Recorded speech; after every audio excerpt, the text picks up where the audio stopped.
Okay, we've got a 2002 Ram 1500. Here we're going to be replacing the heater core. Here today we've got our new part sitting here, and I think this part's the same through like 02 and up, I do believe. And let's just get it out here so we can take a look at it. So it should look something like that. These things move. They have O-rings in there, and they're just crimped on, but they're made to move around to where you need them. It's a pretty good one. It's already got the seal on it and everything ready to go there. So we'll go ahead and take a look in the truck here. Okay, so this was the side that the coolant was first noticed. This is getting wet over here, and of course obviously losing the coolant. Now the dangerous thing is that you lose too much and wind up overheating your vehicle, and can be very expensive.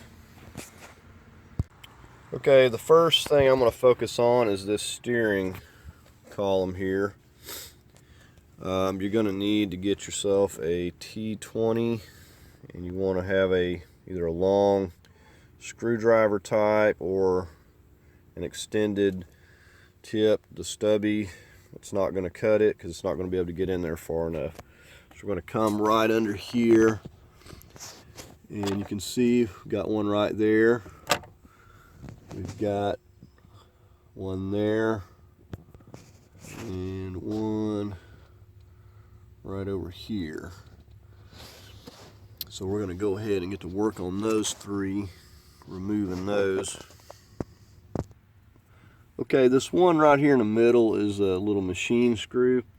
Now if you don't have a Torx that is quite long enough to reach up into this one right here, you can also use an Allen wrench. This is out of my standard sizes. I don't know exactly what the size is, but it does fit it, and you can just go up in here with this Allen wrench and break it loose with that as well. So just in case, you can always use that. Said this will fit in there snugly enough to break it loose. Okay, we got our screws out from around the collar at this point. We'll put them back in a second. Pull this down. You can see how it goes on there. Just give it a tug. Just pull that right off of there.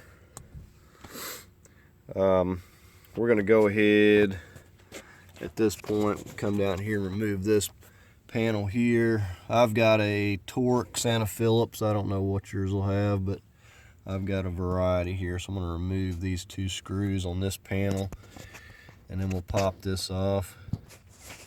Now with those out, this will just pop. Just simply just pull off of here. Just grab it and give it a good tug. Pop those clips out. That's all it holds that. Now it's a good idea to put your screws back where they go, so you're not having to figure out what's what later. So and we'll go ahead and work on separating this collar. Usually we can just pop it apart. Okay, I found a little 2-inch putty knife. Works good if these things want to be stubborn. If you work it in behind it, you can usually separate them pretty easy. Okay, the rubber boot will just pop off there. You just pull that down over the key, and this should just slide off there without any difficulty. And then you can just wiggle this piece. And I did tilt the steering wheel back down as far as it would go. Now I'm going to put the machine screw back under here in its spot, and I'm also going to put these screws back into here so I'm not losing them. Okay, before we go to disconnecting anything, we're going to go out here and Get our negative cable disconnected and let this airbag and everything discharge for about 10 or 15 minutes. Alright, so we're going to go ahead and go to disconnecting connectors. Like you got like safety locks here, you have to push back, and sometimes they want to be stubborn and you have to use a pick tool. We're going to start up here with this one. I'm going to get a pick tool and push that little part right there down because it does not want to push back. Okay, and we'll go ahead and push that down where the red tab is and pull that off. So these are pretty self-explanatory where they go, but you can take pictures or label and just make sure you get stuff routed back in the manner that it was. But I'm just going to start on top and work my way down. See here we got a safety lock as well. It looks like it's already been pushed over. Now the way this one works, we have to pull up on this, pull it all the way up, and then once it's up all the way, it will disconnect. You need to go a little bit farther. It wants to try to hit on this odometer here, but you can push it back and get it. Just gotta push it up far enough. So pay attention to the routing so you can put stuff back where it goes. Notice that these run in through this loop, and this just pushes to the side here and separates that. But make sure those go back into that loop when you put those back. So we've got those. We're going to just keep working our way up here. Just push on the tops. You got to get your finger up on the top of each of these and then wiggle them out. But the connector is actually on the top. There's that one.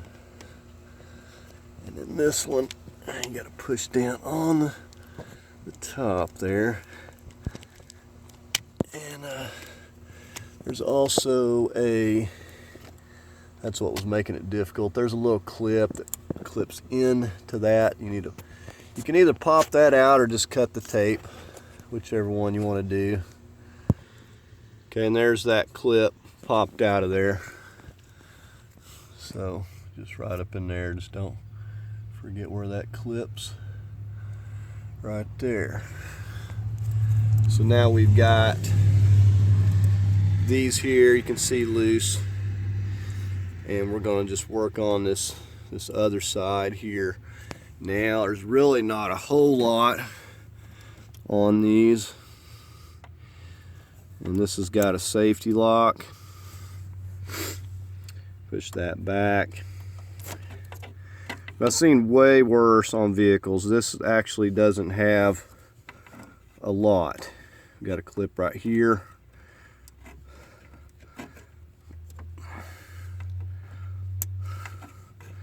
It's a good idea to wear gloves and stuff. You can really cut your hands up in here, I've found, more so than anything else. But anyways, you got to press that, and then that will pull off there, but it's stuck for whatever reason. I'm going to get a screwdriver here, hold of it. Okay, so there's that one loose. Now this here is attached to the column, so that's all we remove right there. So again, just comes right up here. Okay, we've got this that snaps into here. We got to get disconnected, and we're going to go ahead and remove this boot here, I think, where we can see something. Okay, this part of this cable, pop that off with a screwdriver. Just pop it loose. That's the one that we were looking at. It just connects on, snaps on. So it's loose from the steering column right there. Now you come down here this clips in into this piece. You just got to push these over. I like to just push them one at a time and then kind of push this piece back. And then you'll push that other side in, it'll slip right through. Okay, so that's all there is to that. And then it'll just slip right down. Slip it over this wire. Just remember, it's got to go back over the top of that wire when we put this cable back. It might be easier to pop that down here loose to get some slack because it doesn't want to slip back over it. Okay, as you can see, that's all of our wires we've got here and cables. So that's everything. And now what we're going to do is we're going to get down here and take this whole column loose.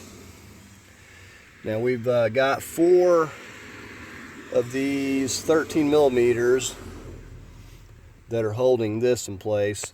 We'll get on those in just a second, but if we come down here, you can see we've got a bolt right here. We're going to take that out. We're going to put a mark on this, just a paint mark and a mark here, and we're going to put it back in the same. And we're going to make sure that we put it back in the same and not be rotating it or anything. So we're going to do that. We're going to take that bolt out after we get a mark, and then we'll get on this other stuff, and that's all there is to removing this steering column and getting it out of the way. Okay, we got it marked there, as you can see. Paint marker works good. You can see it with that glare. But I find that just some fingernail polish works well too. We got a 13 millimeter, got a long handled ratchet because these are pretty snug. And we're just going to get on this right here the best way that we can and start working that loose. And once it's loose, you can switch over to a smaller ratchet. Makes it easier to get in here. You can also turn this wheel if you want to make it easier to get to this bolt. Okay, and there we have that bolt completely removed. You want to completely take that bolt out of there. So now that we got that, we're just going to get up here with a long extension. We got a 13 here and here, and then we've got back here, and then one, as you can see, over on the other side. We're just going to take, I want to take the back ones, and I'll take the front one here, and I'll leave one until I get a hand on it, because it's going to drop down here. Don't want to damage none of your wires. It's going to drop down here, but it'll hit on this bar, and then we'll just pull it straight out of here. Okay, I almost forgot my brake switch here. We need to get this disconnected.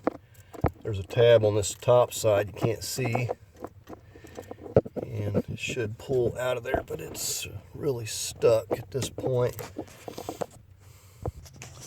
Okay, you can also just twist this. It wasn't wanting, it twist locks in there.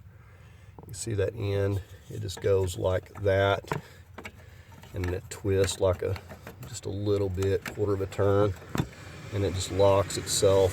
So I just twisted it because it's easier to do that than it was to get that connector loose. Well, there's a safety lock that I didn't see. That's why it didn't come loose. Anyways, we got it off of there, so that's good. Okay, just this is the length extension I'm using, like a foot or so. So I've got the last one, got the other 3 out. I'm gonna have to get a hand on it as it drops down here, and I'm just gonna pull this thing straight, pull this whole steering column straight out of here that's loose down there, so it'll just pull straight out. Okay, you can see how it's dropped down here. It's just sitting on the seat, but it's loose. And now we just got to pull this completely out here. Okay, and here it is coming out. I'm just going to set this thing in the back. You see that notch right there? And that's why that bolt has to come out, or you will not pull it out of there. Okay, just put the put these nuts and bolts back on there. Put the bolt down there. We've got a couple of 10 millimeters hiding right here. We're going to go ahead and get those while we're here at it.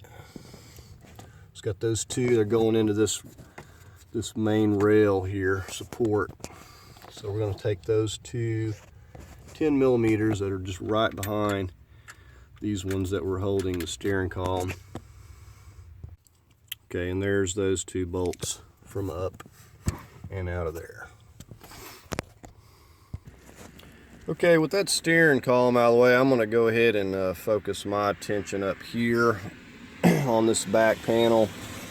Now, you can already see there's a crack right there. Usually, the dashes are worse than this for a 2002, 2003, but this one's still holding together. But you probably are not going to get this out of here in one piece, simply because this plastic is very brittle on these particular years, and you're just going to have to replace it if it breaks, and there's no getting around it. If you can find one in the salvage yard, is your best bet. It's going to be the cheapest way to go. But we're going to get up here. I'm going to just use a screwdriver and gently start working where these clips are.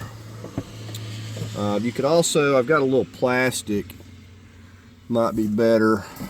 We're trying to pry up here, but whatever it takes. This side here is already loose. See, the clip here is broken, as you can see. But we're going to try to get under where the clips are and keep from damaging. If we can get these up here in this front, then we may be okay. But usually they break all to pieces. Okay, I was being very delicate, but it still snapped in a few places, or started cracking. So it's very brittle. You can see where the clips are. By 2004, they quit having trouble with the plastic. You hardly see a 2004 that's cracked up until then. So we're just going to pull him back towards me at this point. So I will probably try to find another one. This thing is very, very brittle, and it's going to break even more when I snap it back in. So I'm probably going to try to just find another one, because it's cracking. I'm just touching it, and it's just as fragile as it can be. It's just basically crumbling. But we're going to go ahead and get it out. Or be careful taking it out so you're not scratching the interior up with the clips and stuff. But okay, see, there it went. See, I'm barely handling. It's just cracking. So that's what you can expect on these up to 2003. Okay, and not only does the plastic piece break all to pieces, but all of these little clips break off. So you're going to have to get needle nose, and you're going to have to dig each and every one of these out before you can even think about putting a replacement one in here. And so we'll have to get all of those out before we can put another one. And if I find one in the salvage yard, I'll just put it back on here. Even if it's the dark blue, it's better than it being like this here. But hopefully I can find But if it's not off of at least a 2004 and earlier, it'll be just as bad as this one. And I'm really surprised that the dash hasn't started cracking, but it may crack as I go to moving it and taking it out of here. But anyway, we've got an 8mm there. We're going to get an extension. We've got some 10mm and some 8s. Let's see, we've got some more 8s. We're going to have to get all those 8s, these two 10mm, and get the 8s. I'm going to get an extension and get back here. You may have to use a swivel on these. Can't remember, I've slept since then. But we're going to start working on getting these up here while we're at it. Okay, so I'm just back here with this, getting these two 10mm. I got a long extension, 3/8. We're just going to get these two 10mm first. Okay, so the swivel makes pretty easy work of it, and then you're not taking a chance of banging your windshield up here. Okay, and there's those two 10mm. Now we're going to go ahead and just get on the 8s we have. We got 1, 2, 3, and 4 that we need to get loose. We're just going to go ahead and take those completely out. On these, I'm using my extension, but I don't need the swivel because they're angled where they're easy to get to here.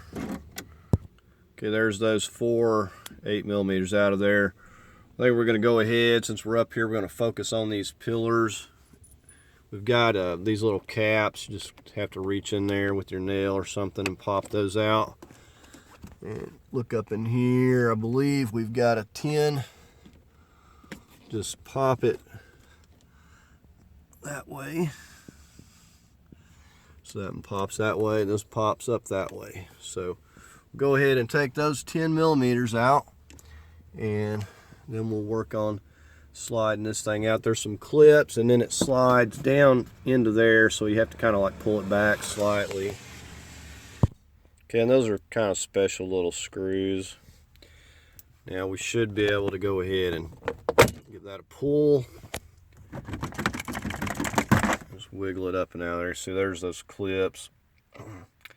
And when you put them back, you got to make sure to get them back down in there like that. And what I like to do is just take these so I'm not losing them, and just put them back in here and just snap it back. And also keep everything on the side that you take it off of, so you're not getting confused later.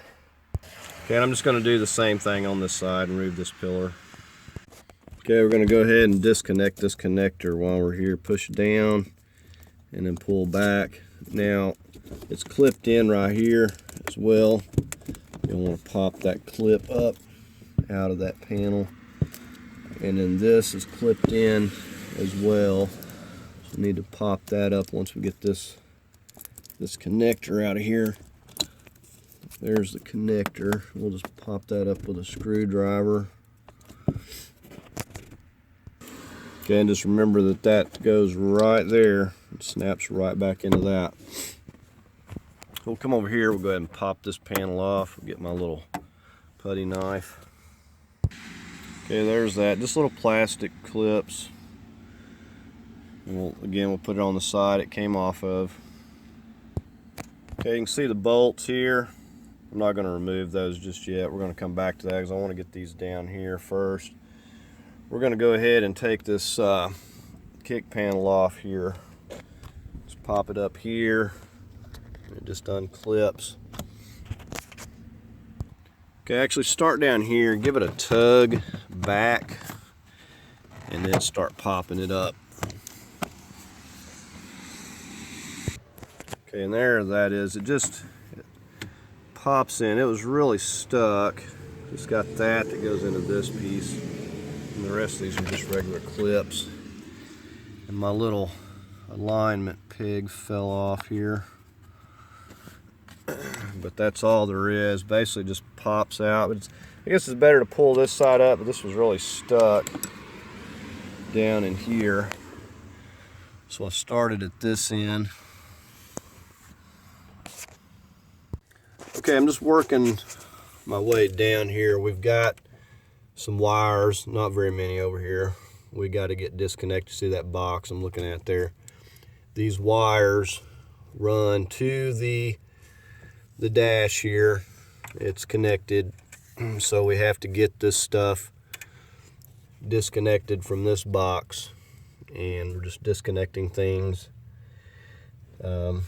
here as I see them, and we're just working our way around. So I'm going to go ahead and take a 10 millimeter. We're going to get a hold of that bolt right there.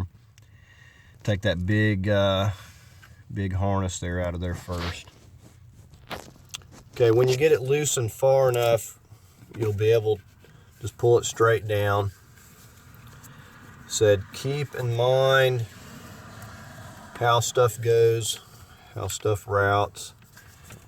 We've got another connector right here. We just need to push on this tab right here, and that'll disconnect. Let me see if I can get to it here. And some of these are really difficult. I'm going to work on that one. Okay, actually that one doesn't even need, I've got it off there, but that one doesn't even need to come off. Let's push that back. So this one is the one down here that needs to be removed. Just push right there where my thumb is, and set these are got to be pressed and wiggled around to get them loose. They're just a little difficult. Okay, so we got that one loose. So we got this big harness, and we got this one here loose. So we just kind of pull it back here. We'll take another look at it. It looks like we've got, okay, our hood cable needs to come off here too. And we could either, well, we'll just take this cross member out. This is a Phillips. Just take these two out. Well, that's not going to work exactly either because we got the scanner port. Okay, we'll just take the screws out of this here. I guess it might be the easiest thing to do. Okay, I just screwed those down so far and just left the screws in there. So now that's loose. Yeah, I'm just double checking stuff here. So just making sure everything's loose. So I think that's everything that we've got. We've got a cable. We've got this cable that runs around. We'll check that out. It may be a problem for us. I forgot about that one. We'll take a look at that. May have enough slack. I'm just going to set it up here on the seats anyway, I think, because I don't want to take any more than I have to. So we're going to get over here. Just unsnap this piece right here. Yes, this one's already got a broken tab. So when you pull that out, make sure to pull straight back that direction or you'll break that tab. Because the way it works, it slides into that and these pop in, so it keeps it from flapping out here, but somebody yanked on it and broke that. So anyway, we're going to get down here. So I've done some minutes, couldn't remember where the bolts, but it looks like we only got a couple of bolts here, 10 millimeters. I'm going to go ahead and take these out, and we're going to get on the other side over and see what wires we got. And said the only other thing, I'm just saving these for last. I'm going to go ahead and take these out last, and we'll see where we're at. If there's anything left hooked up, we'll deal with it. Seems like the last time I just set it back on the seats. I mean, you could take it out, but if I can get in here without, I may just leave it in here. We'll see. If it's going to get in the way, it's going to come out. Okay, if you have bolts that you can't put back where they go as you're taking them out, just label them. It's not a bad idea to make sure you don't get confused and waste time later. Okay, there's our bolts out of the bottom right here. Okay, we come over to this side to work. I'm going to pop this little piece off with the putty knife like I did on the other side. And this is what I'm talking about. If you run that in there like that, you have less risk of breaking something. Okay, with the glove box open, you'll just push on these and push down and work it down. Just like that, and it'll pop off of there. And once it drops down, you can take it completely off like that. We'll just go ahead and set this in the back. Okay, with the kick panel out of the way on this side, just like I moved it on the other, we're gonna pop these off of the side here. We've got a couple of connectors that you see here. They're snapped into the side of the frame here. We need to pop those connectors out and then disconnect them. And the antenna right here, we need to disconnect that as well. And this is the wire that looks like it runs around. I'm thinking for that side over there, we're going to go ahead and disconnect this for our blower motor. But you got to push in really hard and pull that down. We've got for our relay, speed relay right here. Now, pay attention to how this routes, how it clips into here. We're just going to remove that for now. Make sure nothing's connected when we go to pulling this out. Okay, so we're going to go ahead and pop these off, and then we'll disconnect the antenna. This one you just press down and pull up. We'll pop them off the side of that frame there. So you can see that they pop in there with those little tabs. This one over here had it too, but it just slipped off. It didn't pull out. The antenna, disconnect that. This wire needs to be disconnected. Push down here and separate that, and push down right there and separate that one. Okay, those are pretty stubborn. You have to really pull. Disconnected here. You can see the antenna is still connected there. Pop that out. Still got a connector right here for this wire, but that will be fine because it's on the dash itself. You can see we got a bolt right here as well, 13 millimeter. I'm going to take a look. I don't think there's one on the other side, but we got that one right there. It's got to come out. We're going to go ahead and get that. Okay, so we just got that bolt out, that 13 millimeter, and we do have another sneaky one on the other side here. I'll show you. Okay, I popped this little seal back here for a minute, just tugged it back out of the way and so I could look in here, but there is one hidden right back in there. I just forgot about it. This has got a couple of either 8s or Phillips. You just take these out and this little piece will come off here. I knew there was a sneaky one somewhere, but let's see. I think we might have to get this cable here as well for the brake. Flip that little yellow thing down and then push this tab over like that, and that disconnects that for the brake. Just a little tab, kind of like the same thing you see on the door handles and stuff. And let me see if there's any more little bolts here. Can't remember how this exactly snaps in here. think there's another Phillips, looks like right here and here, or maybe this one. Anyway, let's take this one out and see what it does. And it fell down and got lost, but anyway. Okay, so I had to take the ones off the handle here as well. We got a couple of Phillips on each side. Let's go ahead and take those down out of the way. You can see there. Okay, so I finally remembered I actually didn't need the two out of the brake handle. It pops, these snaps pop out.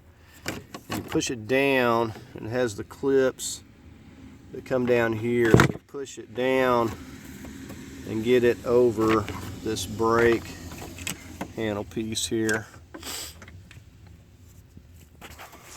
So now we can see this 13 millimeter right here. Okay, but the lever also will have to be loose, and it's just got the little flap that pulls up. You can see right there that goes on that bar, and then it just slips right out. So the bar just slips out of there, and then you just push it to the right. So now we can get to that. Okay, so I've left this bolt, but I went ahead and took this one and this one out. Got the two bolts here. I'm gonna just leave one at the top. I'll go to the other side and do the same thing. Okay, so going and taking these out, they do have some alignment pegs here, but we've got all the bolts here, the ones down here, and we've got the ones up in the top loose. So we're going to go ahead and start wiggling this back and see if there's anything we've forgotten here. Okay, we got it loose. Now this side over here has a hook that goes down into that. It'll make you think that you're still connected, but you're not. Everything's loose. I'm just wiggling it back. I'm going to go slowly because I don't know that I've forgotten like a wire or something here, or a vacuum. I'm trying to remember how I exactly did this last time, but we'll find out here in a minute. I'm just going to slowly start working it back, and I'm going to look in behind and see if there's anything else that we've got connected. But you can see so far what we've removed, which hasn't been much, just the steering column basically, and this little piece back here. Okay, there was something I missed, but I caught it. It's this little strap or brace right here on this HVAC box for whatever purpose. It's a 10 millimeter, and I was pulling it back and I realized something that was attached. I thought it might have been a wire, but it was this little pesky brace.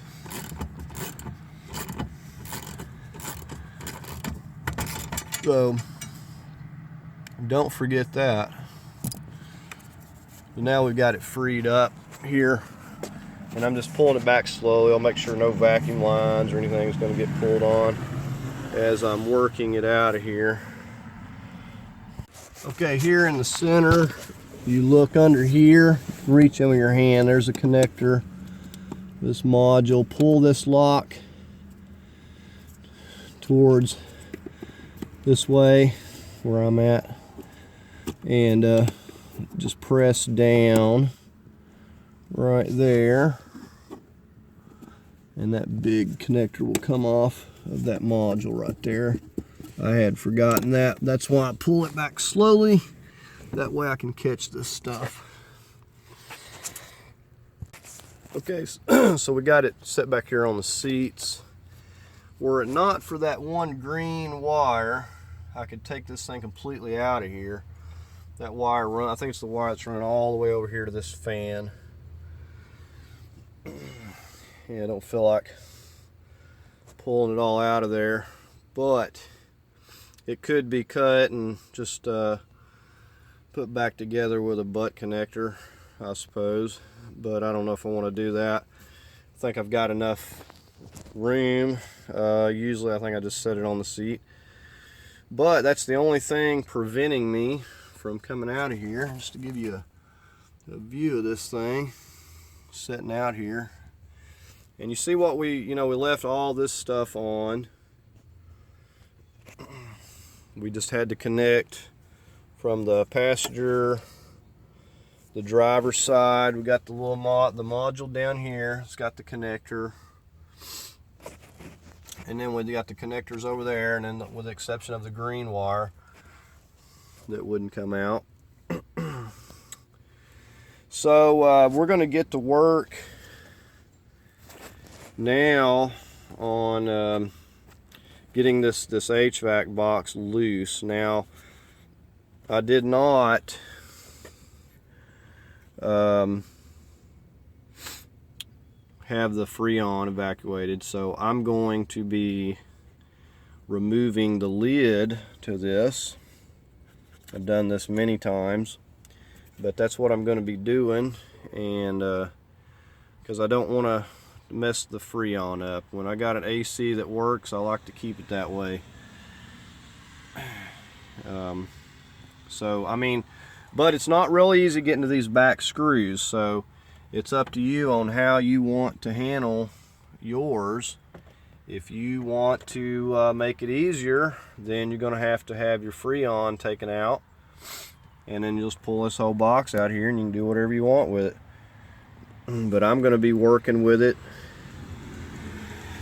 just removing the lid inside the vehicle. I just really don't like the idea of having to mess with an AC system to fix something else.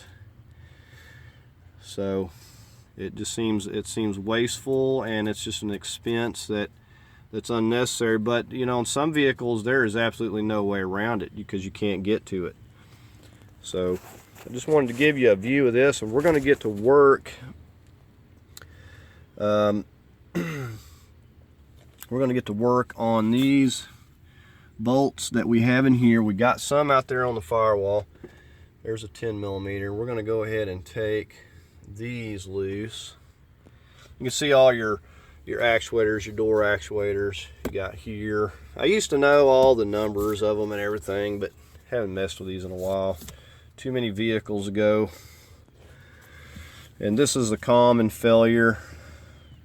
So they got it zip tied up. It's just basically on recirc, which that works, but you can get replacement doors that are much better than the originals. But as you can see, you got to pull the whole dash out to get to this stuff. It's not real easy to get to. Maybe could get to this, maybe, with taking all this out, but that's still kind of iffy. Just not real pleasant. So there's a good view of this. So these HVACs are the same through many years. We'll go ahead and get some of these nuts and bolts loose, and we're going to basically just free up this HVAC box and give me a little bit of slack to work, and then I'm going to start taking some screws out of it. Okay, so we took a nut out of here, one right there, and then we took the little bolt out of there, and I think that's, so we got this little bolt that went there, those two. I think, unless there's something hidden under this carpet, I think that was the only bolts in here. So now we're going to have to go out to the, we're going to pop the hood, and we'll have to go out there. We've got to think about three little nuts or whatever out there we got to mess with. Okay, first thing I'm going to do is take this air box and get it out of the way, just so I got some room over here on this side. I'm just going to take the band loose right here, 8mm or a flathead screwdriver, and then we're just going to pull this whole thing up and out of here. Okay, looks like this whole thing will lift up and out of here. There's one piece.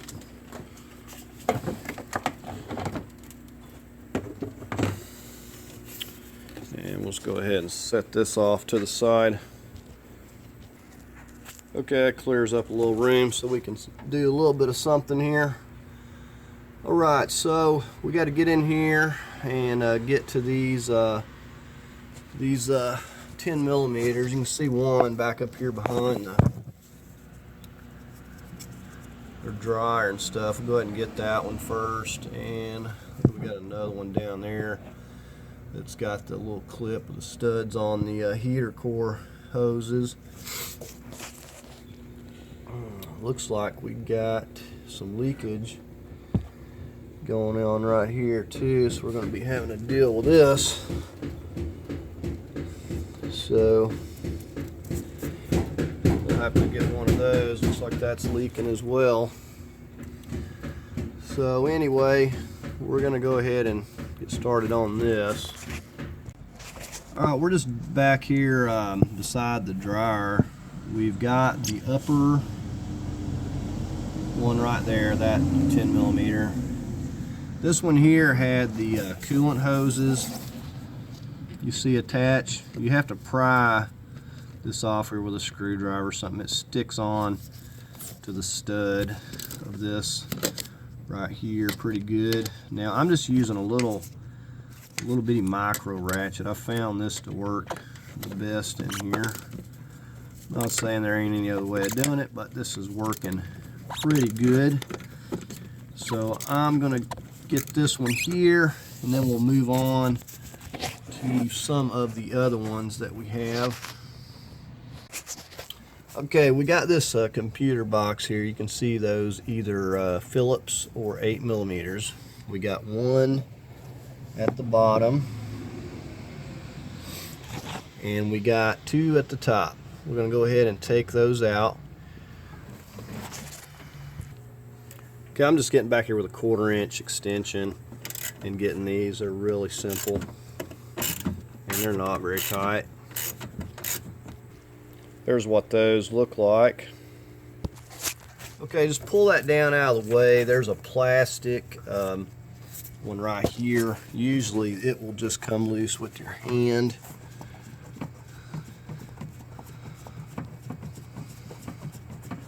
Just spin that right off there. Okay, I'm down here below the computer.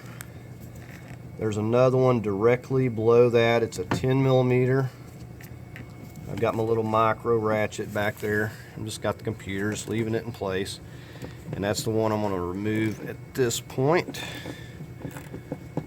And it's coming real easily there. You can see it's kind of hidden back up in that insulation there. Okay, with those four, those two, and then these two right here, we've got this as freed up as we're going to get it.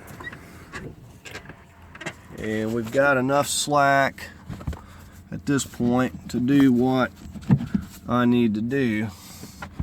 So we're going to go ahead and start working.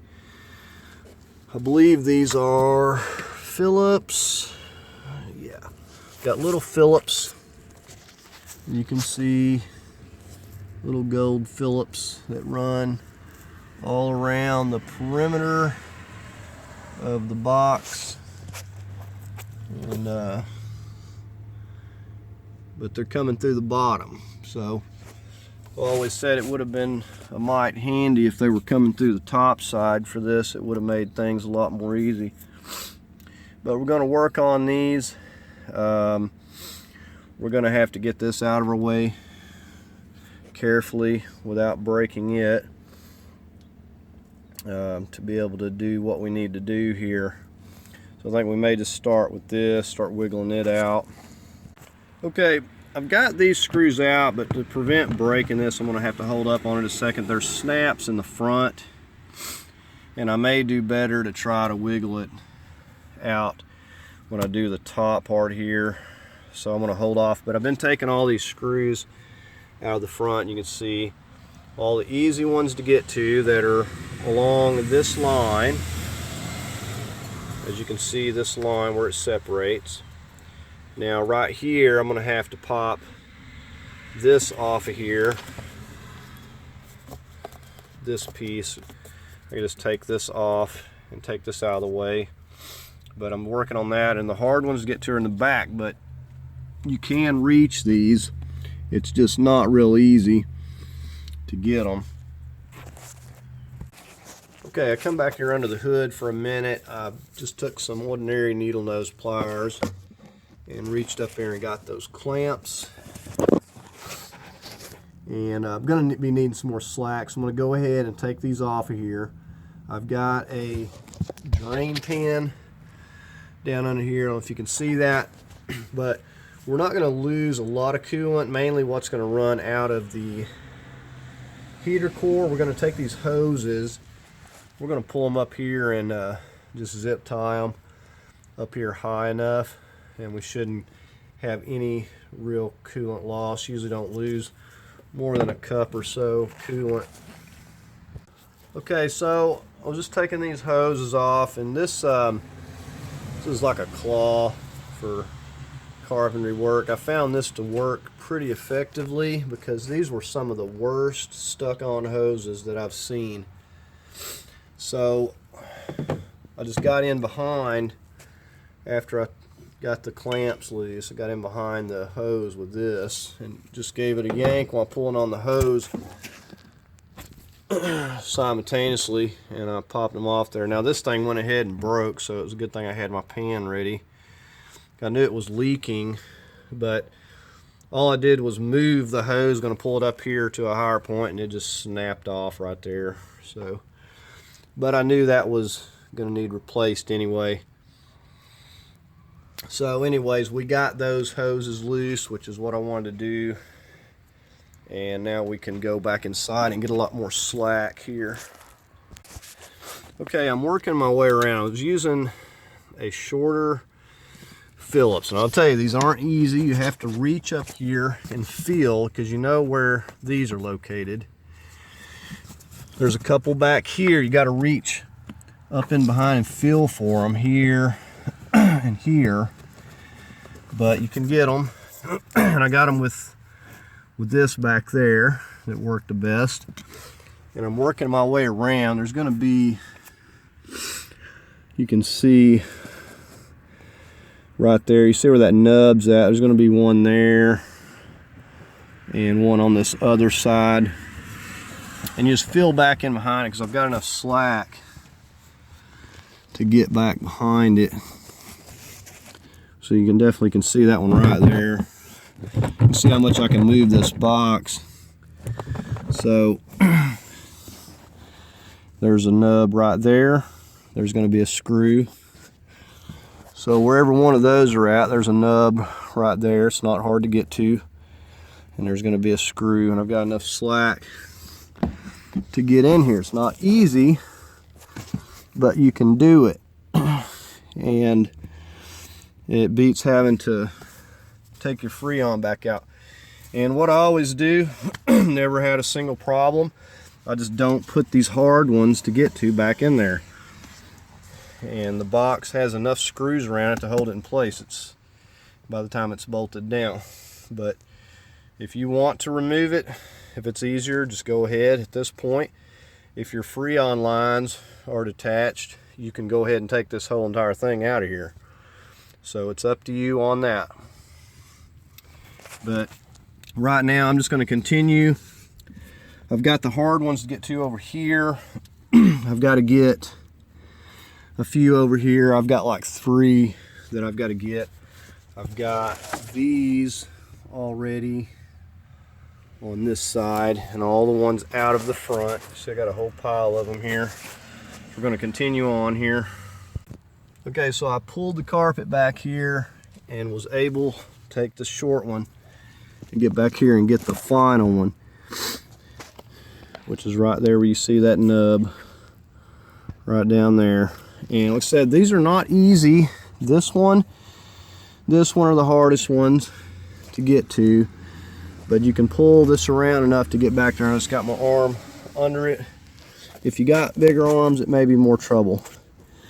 You may want to just have your Freon evacuated before you do this. Another thing I've done is took a little hacksaw and just sawed off that nub there and this one, so I didn't have to go back there and take them out. But we've got everything loose. I'm going to go ahead and disconnect this from this here. And we'll just make sure we get everything. These connectors are really stubborn, but okay, so just take you a small pick tool or screwdriver and you push in there on that little tab right there, and it unlocks that. So I've got that unhooked. I've got one right here as well. I'm going to go ahead and disconnect that. Like the connector part's kind of tricky and it's on the back side there. Okay, a little Allen wrench will work for getting back behind there as well and poking that thing down. So the connector's back in behind it, somewhere here, so you could see the square part there. You gotta get back there, get your tool in there and punch that's down and get it to release. The same way on that one. So now, well, we got this wire running through here. So actually we're gonna have to get this one down here disconnected as well. Let's remember to route that back to where it goes there. Got a connector right here we need to pull down, and we'll have to disconnect this as well, and we should be able to start separating this box. We got this wire here as well. Okay, I was trying to remove this housing without breaking one of the little snaps up there. Was just no way. It wasn't giving me enough wiggle room. You can see this one here is still fine. This snap right here just couldn't give me enough slack to get to that, so we got that out of the way, and I'm starting to separate the halves here. We got to work it all up and get it off of this stud here as well. Okay, we're back here by this dryer under the hood. That was an important step that I had forgotten, and it's probably the reason that I had more trouble with that, the shroud that goes over the blower fan. But I forgot to loosen. There's two 10mm bolts here by this dryer that need to come out. So I'm just going ahead and removing these entirely, and this gives enough slack to go ahead and pull that thing around where I need it to be. Okay, with that, just those two bolts loosened up, it gives me a lot more room. I probably could have even got back here without breaking this tab here and got that loose, but I have to get this over the top of this stud. So I'll pull that on back, and we're just splitting the box apart. Lift up on this heater core here. So we're just separating it on out. We got it mostly disconnected here. There's a couple snaps in the back. Okay, there's actually a couple more right here where the evaporator is on each side. There's actually a couple of screws. I'm just reaching under and getting it with a longer screwdriver here, but I completely forgot about these till I went to trying to remove the lid, and I realized that something was still connected. So got one more on the other side. That one's just all but ready to fall off of there. So got one more on this other side. It's hard to show you, but right there where that nub is, there's one. I'm going to reach around there and do it the same way. Okay, so that should be the last one there. I was wondering why this was so difficult, because usually I've done several of these, I don't have that much trouble getting to these back screws, but see how much room I have here. But I had forgot to take those two 10mm bolts out of the dryer out there, and I didn't have very much slack, so that was the majority of my problem. So we're working it up off of here now. We're just gonna finish separating it out, and here it is.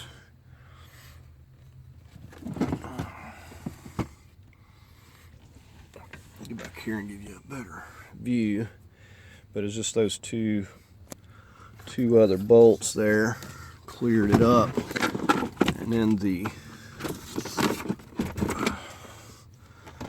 it's not uncommon to see a lot of leaves and stuff down in here, and I'll have to get some weather stripping. This stuff is completely deteriorated on the top there. These will just stick in here. We'll get it on out here.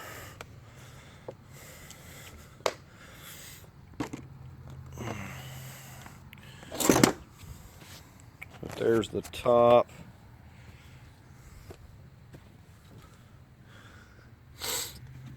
And it's like once you get those two bolts out of that dryer, it's easy. I would have been way easier. I wouldn't have wasted near as much time. I didn't have enough slack, but I forgot about taking those out. And you can see how far we can pull it, even with it connected, how far you can pull it in here. Like I said, you can get to these back screws, because I don't like messing with having to redo my Freon and stuff. So anyway, that is what it looks like, split in half. The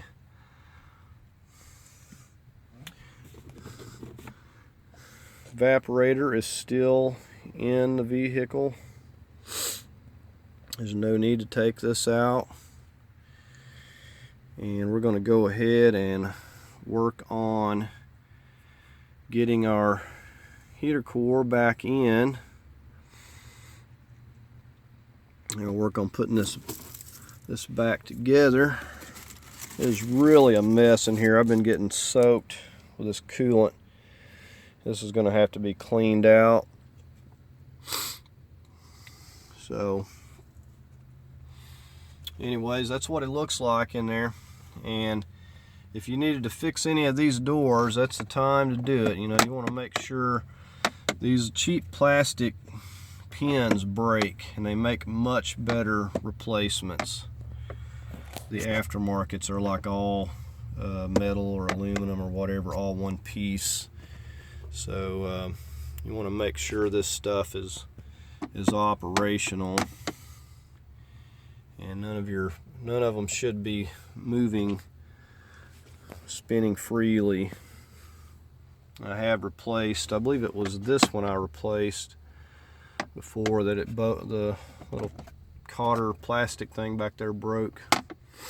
I had to get a new one. Here's the top of this setting back out here. So this stuff's going to have to be scraped off. It is no good. I want to get some new, just some weather stripping like you'd use around a door. That's what I've put on it before. But this stuff is like completely just crumbling. It's pretty common. But once you take this seal off, these will have some Phillips right here. So you need to take that little bracket and before you can completely pop this off of here, and then we'll just kind of try to put that back into place. I don't think I usually even put that on there. I guess it prevents the lines from being pulled on and bent though, so we'll see. Okay, here's a comparison. The old one, I think this was leaking really bad too. Don't know where it was leaking from, but just know that it was leaking. And there's our nice new one. So we're gonna get this old seal cleaned off, and we'll slap it back on here because it'll be easier to put back in that way. And then just set the lid back on. Get our little clamp back on there. So there wouldn't be any need in the clamp. I have put it on there without it before, but those hoses do get really stuck, and I could see damaging the heater core yanking on it if you had to unhook it for whatever reason. So it probably needs to be there. Alright, so we're just fixing our new heater core back on here, and it fits nice and tight with this new seal, and we're just locking it back down into place. And I kind of like slid it in, started out here and slid these back. I had them positioned just like the old ones, so I know it's going to be in the right location. I'm going to put that little clamp and then put this back on there. Now I cleaned this out a little bit, and I'll have to clean the other part, the other half of the box out as well before I go to putting it back on. There's lots of leaves, debris, and coolant and everything in there, so we're going to clean that out a little bit as well. But I'm going to go ahead and put this little clamp back on here and get it into place. Looks like I bent it up messing with those hoses earlier. And here we are, just putting this clamp back like so, and just snugging it down. Now we'll just put this piece, it's not too bad deteriorated, put it back on. You can see which way it come off by the impressions there. We'll just fix it back on here. Okay, we just took the time to vacuum this out and clean it a little bit so it ain't so nasty. And I was looking at it, and none of the coolant was going in the box. It was just leaking at the O-rings on the little pipes that come out. So it was just running down the back underneath the carpet.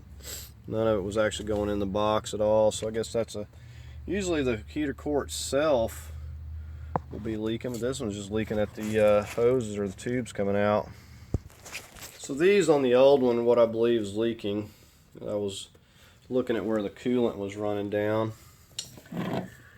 and you can kind of see a little bit there, so I think that's where it was coming from. It was just leaking right on out of those, because this just has an O-ring up in there, and those give out over time. And this truck's got 211,000 miles, so you know, eventually anything's going to fail. So we're going to go ahead and just flip this over and work on getting it back into place here.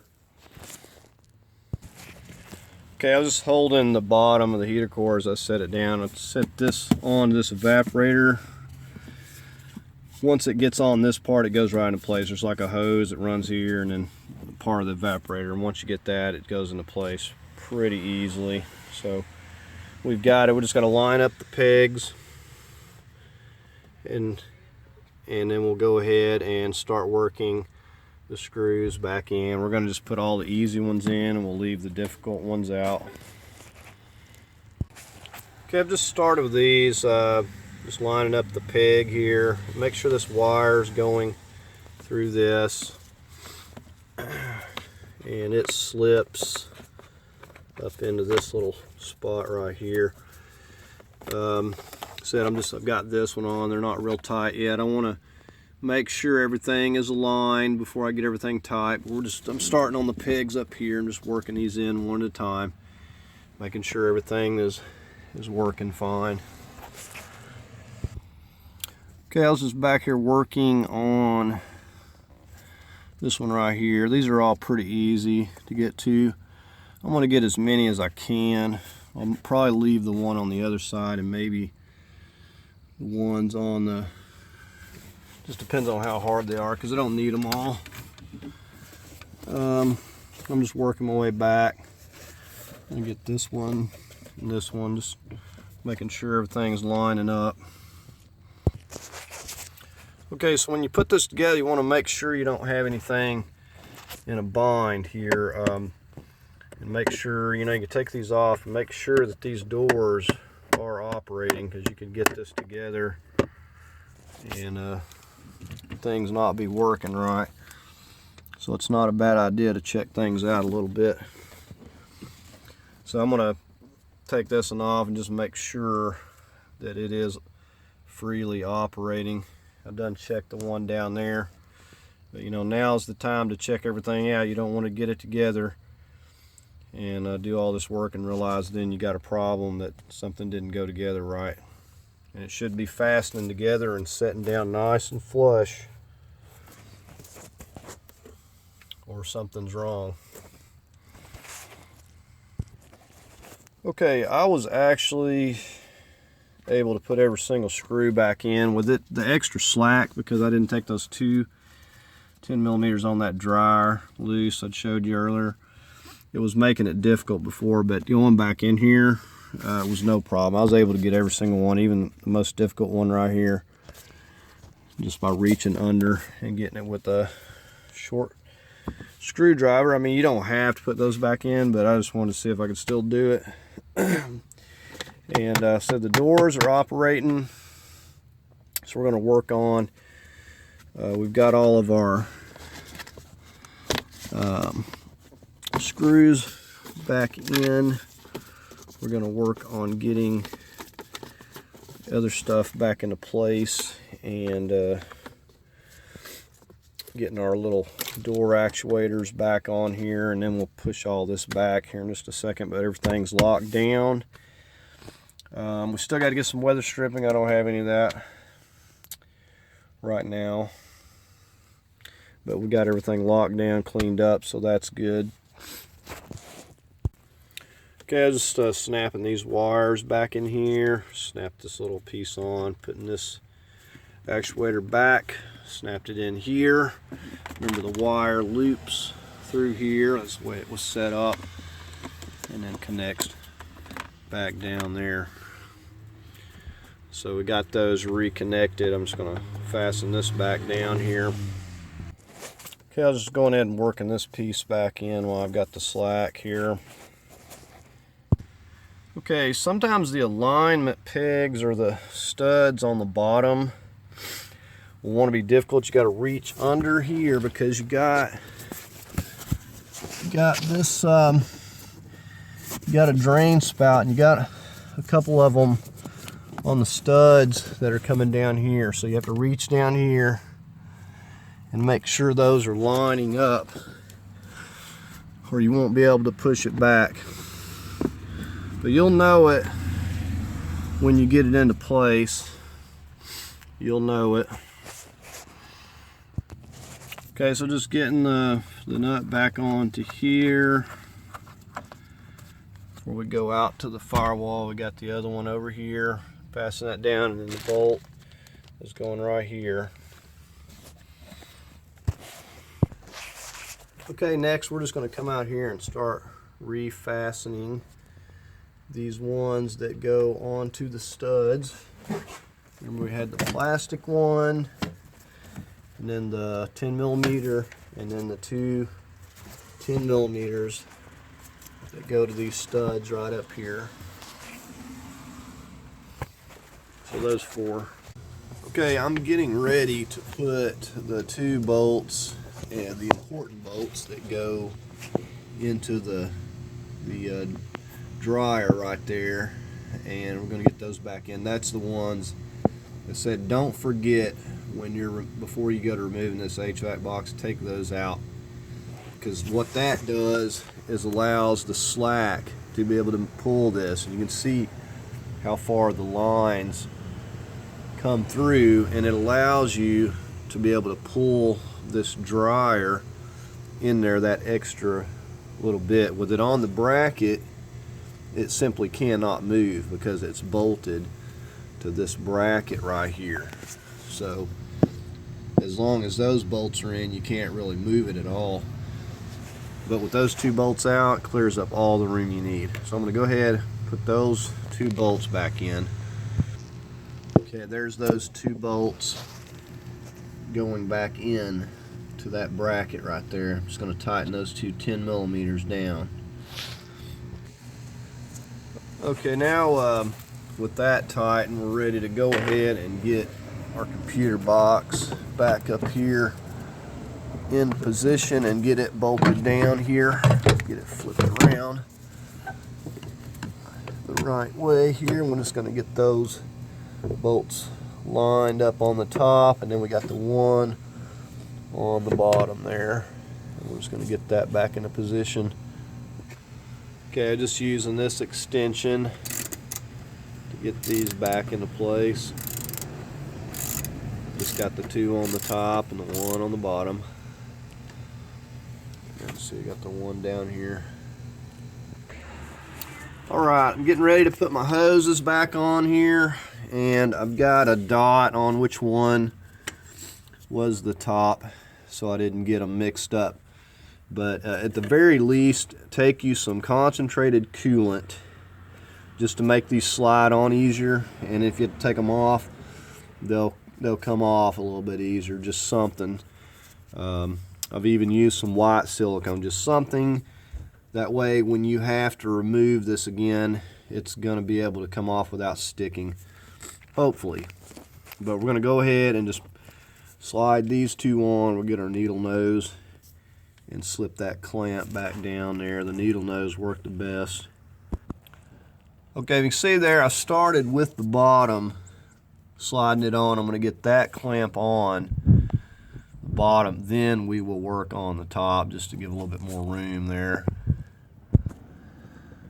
Okay, there's that one locked into place. I will say these are a pain. You could just get you some screw type ones and make things a lot easier if you don't want to fool with these. Okay, and there's that one locked. And I did just notice that these hoses are labeled top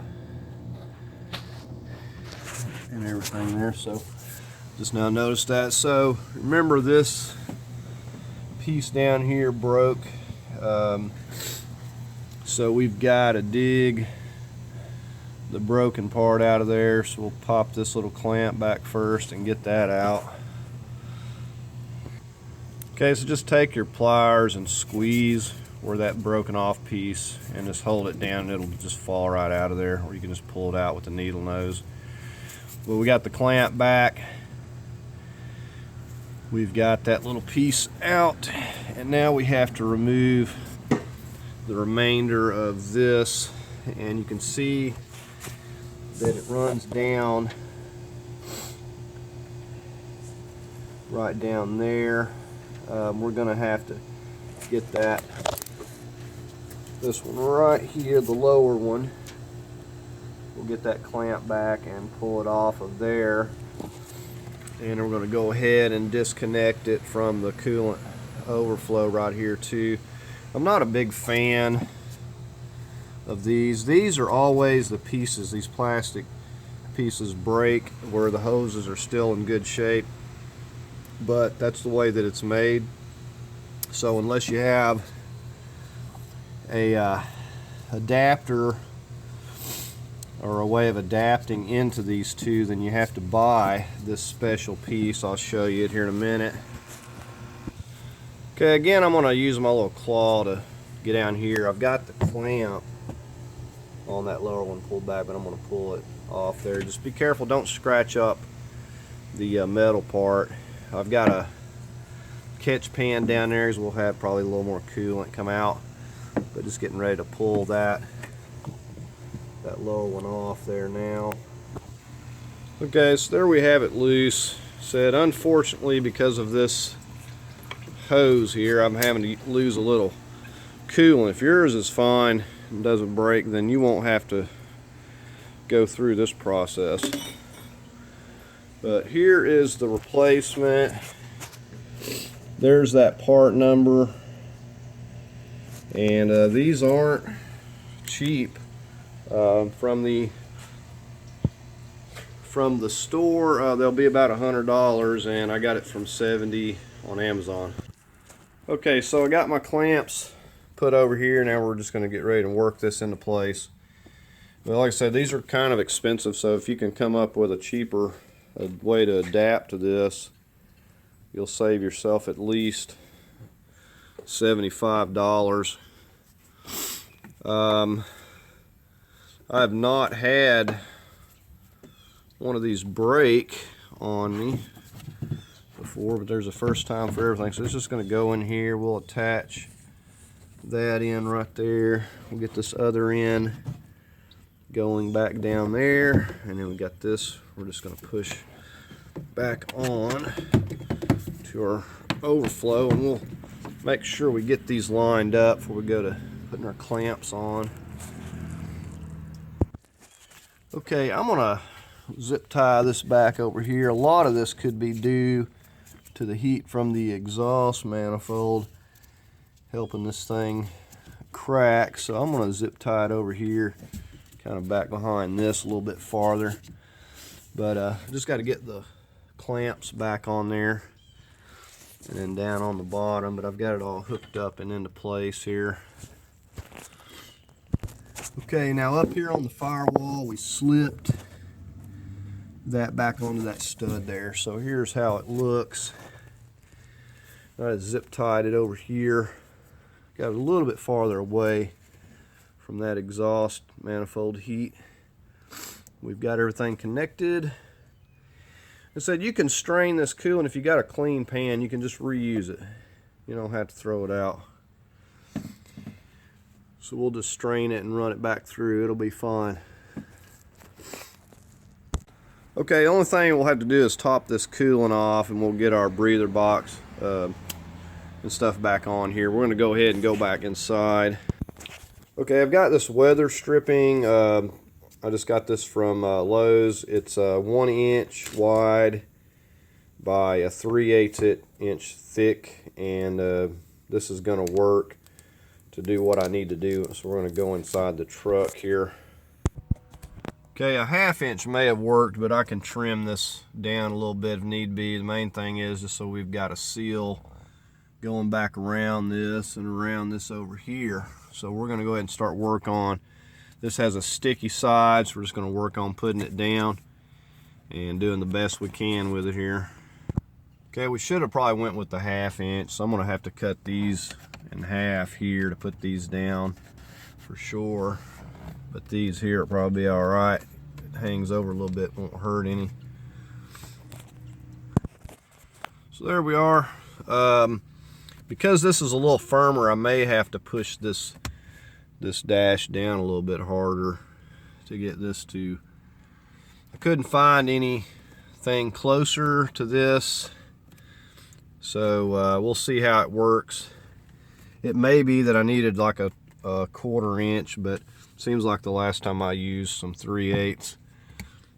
Main thing is just as long as it creates this seal here so it's not leaking air, and if need be, I could get to this side with some full tape, but I don't think it's going to be necessary.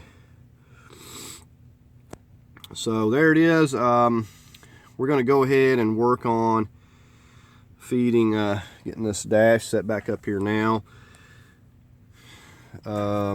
Remember, we got to get this connected to the module.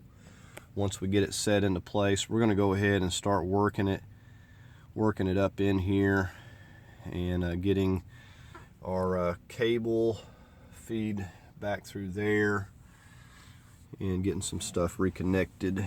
So we'll fix this carpet back and push this wire back here, and go ahead and work on getting this dash back into place.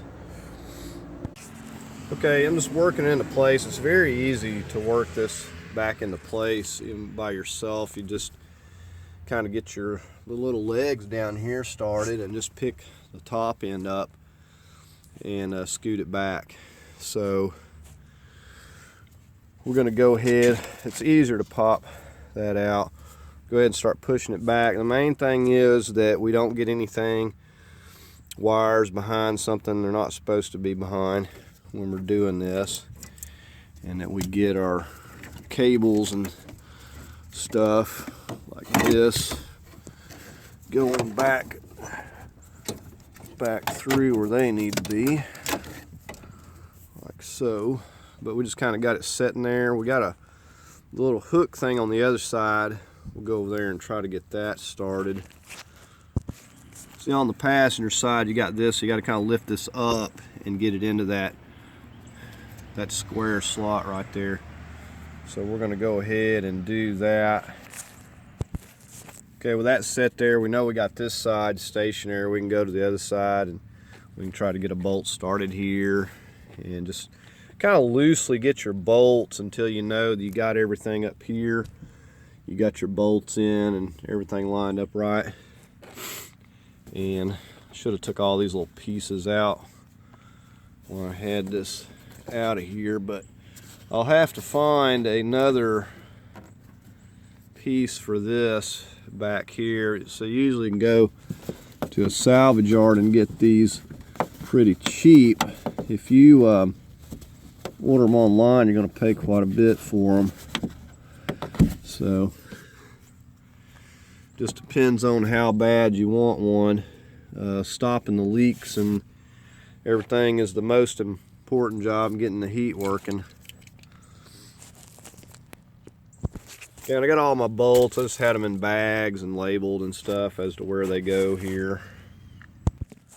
Okay, well, those two are in. I was starting the bolt right here, and then I'm going to go over here to the other side and get those three. Okay, I've got the main three on each side loosely into place.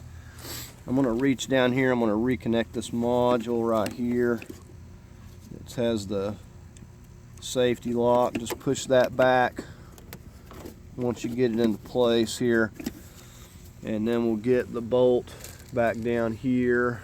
Looks like we've got a smaller 10 millimeter. Remember the strap right over there, that thing. Make sure to put the 10 millimeter back into that. Okay, there's actually two of these 10 millimeters. I just found my bag that I had them marked, and we're going to get these into place here now. Okay, over here under the steering column, just wanted to show you that this seal material that I got is doing its job, and it looks like it's working really well, that 3/8. So it's making a nice tight seal there. All right. Okay, I'm just getting this 10 on this strap right here under the glove box. Just kind of loosely tighten them down. Okay, while we're at this, before we forget, we've got under the steering column, we had a couple spots here. You can see we've got these that are going, getting this part of the dash to this. We want to make sure we get these bolts in now so we don't wind up forgetting them. Okay, I think we're going to get started on reconnecting wires and stuff here. And we might as well just start on this side. We've got this big harness. It's got the bolt, the 10 millimeter going into that. And we're going to go ahead and fasten that back up first. Okay, we just got the wire back behind that. Just needs to be pushed back up into place there. That green wire I just stuffed back up behind all this carpet here, out of the way, the one that runs all the way over to the fan motor. This just twists right back on to this. It's got a place on the side that you can see, or there should be a place there anyway. Okay, that's actually the part that goes onto the steering column. My mistake. That has to get hooked up later, actually. So we've got this for the steering column. And I think we'll go ahead and get this hood pop reconnected. This has the 2 Phillips that bolt right here. We'll go ahead and reconnect those. Okay, one of the things that I forgot, and I forget this every single time that I put this in, I've got the bolts in. This thing for this brake has to come through this hole right here. If you bolt this up without putting that through the hole, then you got to figure out how to disconnect this over here without breaking it, and that's what I'm working on at the moment. But it's a tricky little deal that you got to spread those, all 4 of those things open to slip it out of there. So that's the trick. So don't forget to feed that through this hole before you put the dash on, or you'll be having to fiddle with this thing. Okay, I would say it would be a good idea to get a bolt in and get most of your connectors and stuff so you don't run into something like this, because I actually had to take these bolts back out to get the slack to get this through, because this has to come through here. Seems like once you mess with a clip like that, it breaks, and then you got the fun job of trying to find another one and not break it. But so I don't like to mess with these little plastic clips, so I just fed it through here. I'll put these bolts back. Okay, this little handle just clips right back into this little latch, and if I can get it down into place here, just slides into that. We need to get this little piece that we took off before we can do that, and it kind of slips around this. Everything's like a puzzle piece though. We're going to go ahead, we'll tighten these before we do that, but then once we got this piece on, we'll put that and reattach that. So it looks like we've got the wire connectors. We'll go ahead and move over to this other side and reconnect these few over here, and then we'll start working on the bolts we got up in the top. Okay, so over here on the fasteners, we got the relay. Snap that back in there. Got our motor. Just push that back up into place. And then we just got to reconnect these. We got our antenna here, and then we've got the other connectors, and then we'll push them back onto the side of this right here. Okay, so we stuck that one back onto the clip. We got the antenna, and we're just going to plug this one right back into here. And so we've got all that reconnected.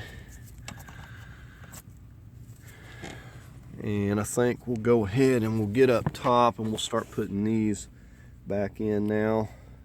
Okay, so we got the 2 10 millimeters that go up here in the center. Those back down. The one that goes over here. And these are the ones you kind of need a swivel at the angle they're at. We'll go ahead and start putting these 8 millimeters back in here. So you should have 4 of these to put back in.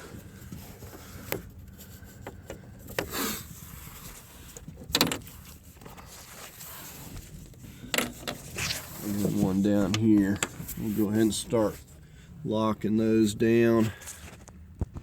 Okay, now before I snug the tops, I'm going to go ahead and tighten all these 13s on the side and get those good and tight.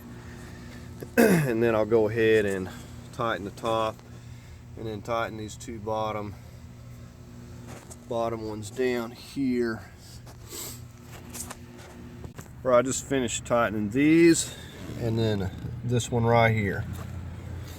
We're going to tighten the top ones. Okay, so after getting the top snugged, we come down here, we snugged up these 2. And lastly, I'm going to get under here, snug these 2 down, going into the frame. And then we'll have all these bolts. And we'll work on getting a few more things on, and we'll get our steering column back in lastly here. Okay, we're going to go ahead and make this connection over here where this pillar goes on the driver's side. Just push that back together.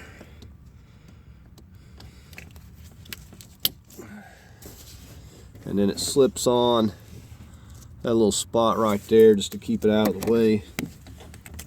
And then it's got a little clip down there as well.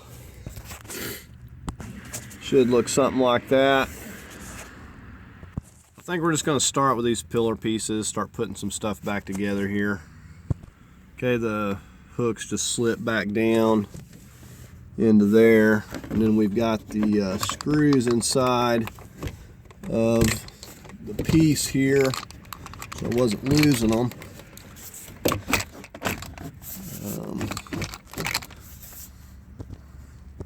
Okay, I pulled this trim back for a minute. You see the little alignment pegs, and then it just snaps in. And once it's snapped in, we got the screws inside, and we can just put this seal back on here. We're going to go ahead and get to these 8mm in here. Okay, these are 10mm, but we're just going right back up in there for these two. Okay, and lastly, we'll just pop these little clips back, and then we're going to go to the other side. We're going to do the exact same thing with the pillar, and then we'll move on to something else. Okay, we're about to put this little piece on here that goes back on to where our brake is. We're going to start trying to work this into place. Okay, the first thing, I just slipped it over the brake, and what I have to do is get these clips back underneath the bottom of this black part here where it locks in, and then we get it up here, and those two snaps go right into there. We got 3 screws. We've got a couple going here, and there's like one that goes over here. Okay, we have this little flap that goes back on to here. Just pop that into place. That one screw actually had came out from under here. Wasn't really sure why I took that out. But we're going to snap this little piece back into here. It's kind of hard to show you this because it's so close, but it just snaps right back onto that bar. Basically, that little yellow part will just fold up on it. Okay, I pulled it out here where I can show you. See how it slipped into that yellow piece, just slid in there, and then you just fold it, and it snaps right around that. So next thing we're going to do is we're going to snap the kick panel back on here.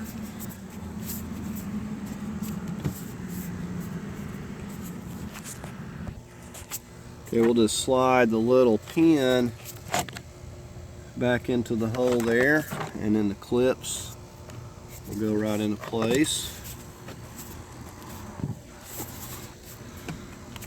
And we just make sure that they're lining up down here as we're, and this locks into this piece right here.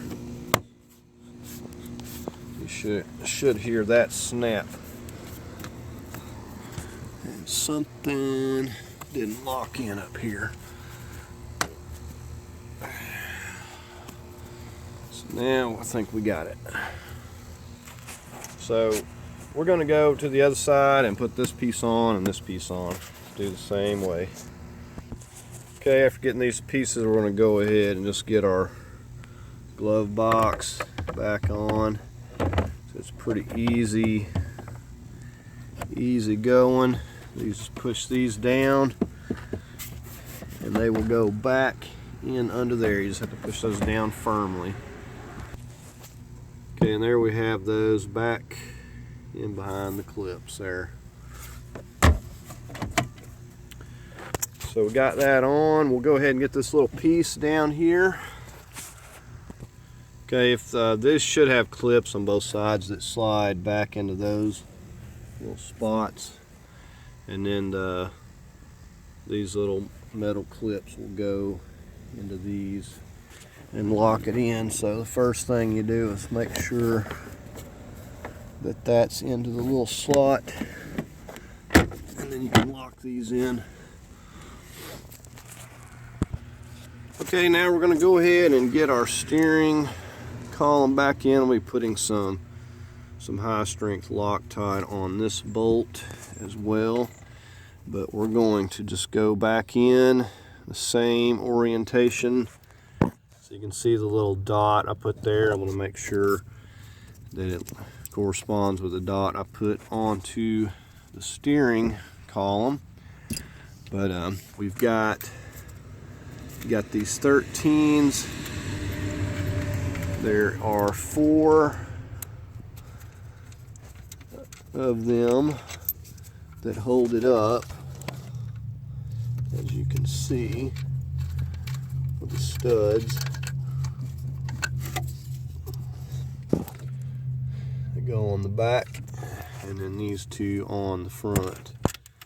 So we're just got to slip it onto this, and I usually will just get one started or something to hold it once I kind of set it into place. We do have to get it going into this as well, and then I'll get one to hold it or whatever, or you could just set it down here and then we'll work on snugging that up. And here's the steering column. Here's that dot that I got that I'm going to make sure goes and lines up with the dot on the bottom there. We're just going to feed it right back in there now.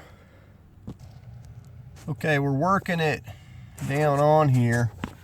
We're going to make sure that we got it on there far enough we can pull on this part a little bit. It's got a little slack. I'm just going to wiggle it, pull it towards, and that's about as far as it goes, because it looks like I can tell where it's clean on that. But you can see I got both the dots where they're lined up. You can kind of see it anyway. There we go. It's got a glare under here for some reason, but we're going to get our bolt coming back through this side. Some high strength Loctite. Like I said, it's just, I've got one little nut holding it here while I'm doing this. But we'll go ahead and get the other ones.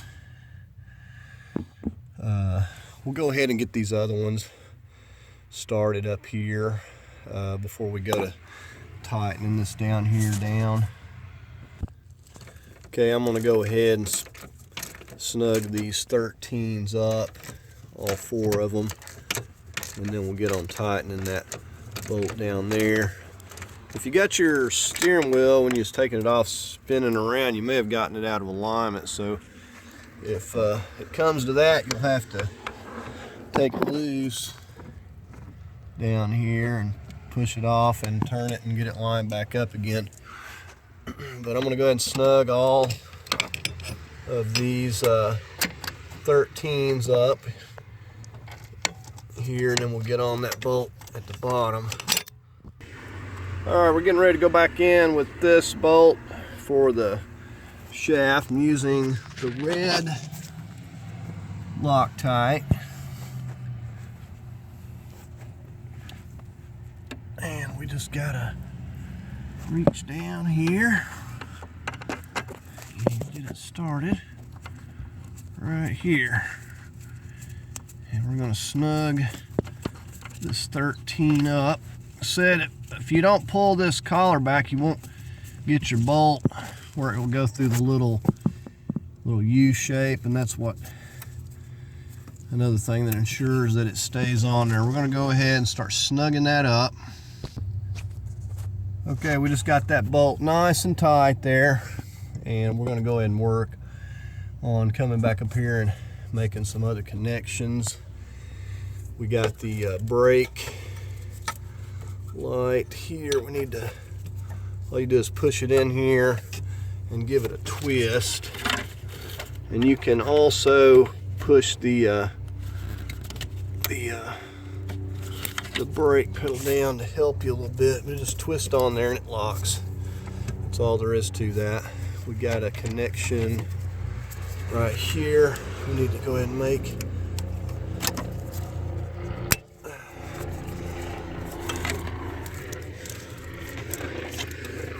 And then these were going into this. We need to slip these back into here. Hold them up like that. And then we've got to get our get this on the other side here. All right, so you see where we're going over here on this right side. We're going to just reattach it to that nub. We kind of come up above this little wire. We're feeding back into the back of this, but it has to twist to where this is going to lock in right here. And you can see those little tabs lock it. So now that we got that locked, we'll pop this back on. And it's going to take a firm push to get it. Okay, then we've got this little wire. Has a safety lock. Just push that back up onto there and get that lock back down. So there we have that. We've got this connector that goes on to the back here. Just give it a push on and push that the top part down to latch it. Let me get on this other side. Okay, just like we're coming off, this little piece kind of gets in the way a little bit when pushing this on, but you can do it. Let's push that back down and lock it there. All right, we're going to come up here and get these on. So we got the yellow over here, and we got the white over here, and then this snaps in to that right there. Just snaps up in there to hold that. Okay, so then we come up here and we reconnect this. Like I said, compared to a lot of steering wheels, this is not a lot on this one. It's really not. So we're going to work the collar back on, and we'll get the top on, and we'll work it back into place here. We got it tilted down at this point, but everything looks good. Just snap that back. And everything is connected. Let's give it a quick check over, and we'll work on getting our collar back on. And looks like I'm missing one of these. It fell off somewhere because I had it on here, but I must not have had it on tight enough. Anyways, I'll have to find another one. I think this is just a little 1/8 Allen, but it works great for these Torx, taking them out if you don't have a really long Torx. So we got the part for the hazard, goes up here on the top. We'll get that worked down into place first here. You'll have to slip it on this little lever here before you get it over here onto the key, and I work my boot back down as well. Now I'm getting ready just to snap this together. Okay, we're going to work these screws back in. The two that go into the plastic over here, and then the little machine screw that you see right there goes in the middle. All right, we've got this little handle to push back on here. Just pushes right on. And we're going to go ahead and get this piece back under here. You can snap it on to the snaps first. maybe. Oh, there's a pin. There's a pin on this side here that has to line up. So there we go.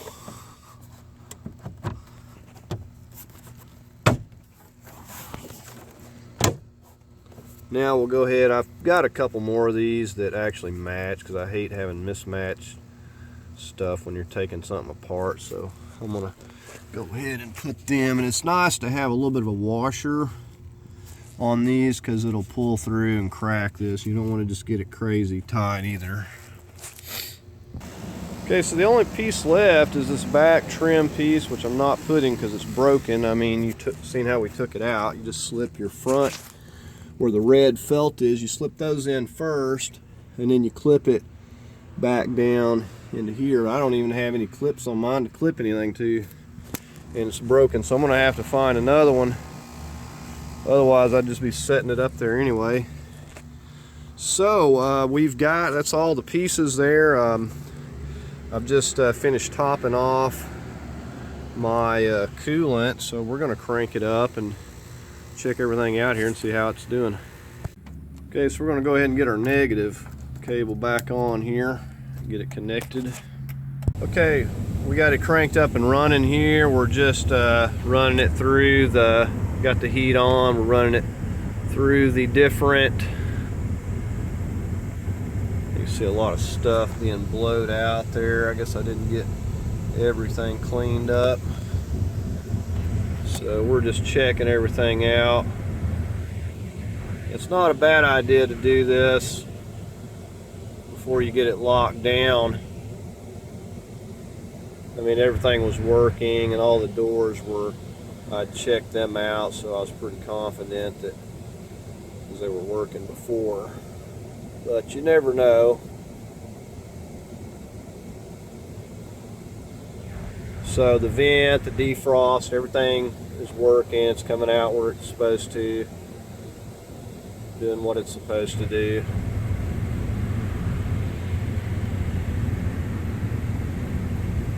And it should be heating up pretty nicely when we get it up to operating temperature here with this new heater core. Usually they will heat up way better. I'm going to get my temperature gauge and just find out what it's going to put out here.